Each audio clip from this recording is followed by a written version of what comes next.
राधे राधे दोस्तों, आप सबका स्वागत है हमारे YouTube चैनल में। आप सब कैसे हैं ये बताने के लिए कमेंट में राधे राधे ज़रूर लिखें।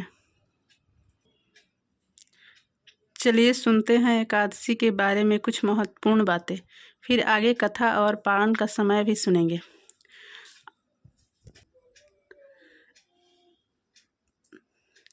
आप लोग एकादशी तिथि को सुबह उठकर स्नान करें, फिर पीले स्वच्छ वस्त्र का धारण करें, फिर संकल्प करें, फिर भगवान श्री हरि विष्णु को पूजन करें।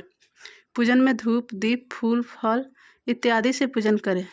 फिर पूरे दिन भगवान विष्णु का मंत्र ओम नमो भगवते वासुदेवाय का जाप करें। हो सके तो विष्णु सहस्त्र मंत्र नाम का पाठ करें और भगवत गीता का पाठ करें और रात्रि में जागरण करें, कीर्तन करें। एकादशी तिथि के दिन सोना नहीं चाहिए। फिर कथा सुने। जया एकादशी व्रत कथा इस प्रकार है।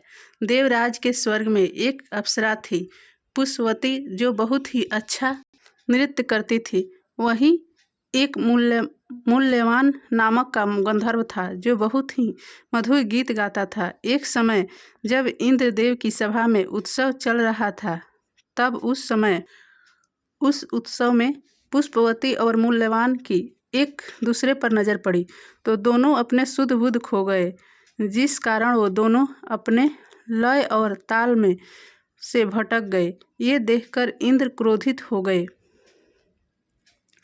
और दोनों को श्राप दे डाले। उन्हें एक पृथ्वी पर पिशाच का जीवन जीने का श्राप दे दिया। श्राप के कारण दोनों प्रेत योनि को प्राप्त हुए। उसके बाद वे एक वृक्ष पर बैठकर अनेक कष्ट भोगने लगे। एक दिन माघ मास के शुक्ल पक्ष की एकादशी को वो दोनों फलाहार किए और भगवान से प्रार्थना करते हुए अपनी भूल की पश्चाताप कर रहे थे कि ठंड की वजह से उन दोनों की मृत्यु हो गई। लेकिन अनजाने में ही सही उन्होंने एकादशी व्रत किया था, इस कारण भगवान प्रसन्न थे।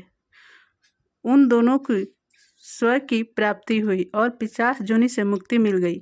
इसीलिए ये जया एकादशी का व्रत करना चाहिए कि अनजाने में भी कोई पाप हो जाए तो वह व्रत करने से सभी पापों को मुक्त करती है। इसलिए जया एकादशी व्रत आप लोग को करना चाहिए। जया एकादशी व्रत करने से सभी पापों से मुक्ति मिलती है और जिनके घर में पितृदोष का कारण है उससे भी मुक्ति मिलती है। जिनको लगता है कि हमारे पितृ को अकाल मृत्यु हुई है या उनको मुक्ति नहीं मिली है, वो एकादशी व्रत अवश्य करें। ये व्रत जया एकादशी का व्रत अवश्य करना चाहिए, जो माघ मास की शुक्ल पक्ष में आती है। जया एकादशी व्रत का पारण का समय है 30 जनवरी 2026, दिन शुक्रवार, सुबह 7:10 से लेकर सुबह 9:20 तक का है, जिसमें आप लोग पारण कर सकते हैं। पारण के दिन आप लोग सुबह उठ के स्नान आदि करके पहले ब्राह्मण का भोजन करवावें, दान देवें, फिर पारण करें। पारण करने से व्रत में जो भी गलती भी होती है तो सब सही हो जाता है। इसलिए सही समय पर ही पारण का करें। तब तक के लिए राधे राधे। वीडियोस अच्छे लगे तो चैनल को सब्सक्राइब कीजिए, लाइक कीजिए, शेयर कीजिए। राधे राधे।